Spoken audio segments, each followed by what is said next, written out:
Hey there, thanks for checking in with MeetYourSweet.com.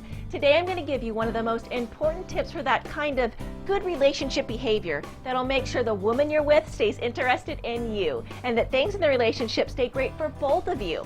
It's keeping a life of your own that is separate to her. Now, I'm not suggesting that you start playing hard to get or start arbitrarily saying no to spending time with her, but when you have a genuine reason to get out of the house and do something cool that doesn't revolve 100% around her, then your connection with each other is going to really flourish for it.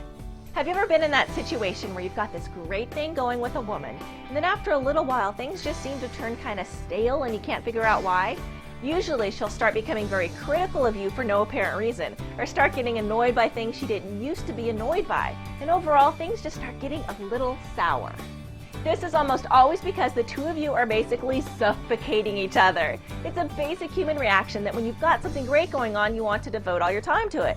But trust me, if you do this with your relationship, the price you're going to pay is going to be the quality of time you spend together. Meaning you might get quantity time together, but it's not going to be a hell of a lot of fun. And more often than not, things will start getting pretty bumpy pretty quickly. The most confusing thing about this is the woman in question will very often seem to be enthusiastic about spending so much time with you. She might even initiate it a lot. But that's where you've got to step up to the plate and take the lead. Look, you know that too much time together is a relationship killer, even if she doesn't, so it falls to you to do something about it. You never know, she might be secretly relieved that you've still got a life of your own and be more than happy to follow your example. It's not about creating a life that excludes her or spending more time apart than you do together. The whole point of what I'm suggesting is that you hang on to the things from before you were a couple that make you happy, and don't start giving them up for the sake of the relationship.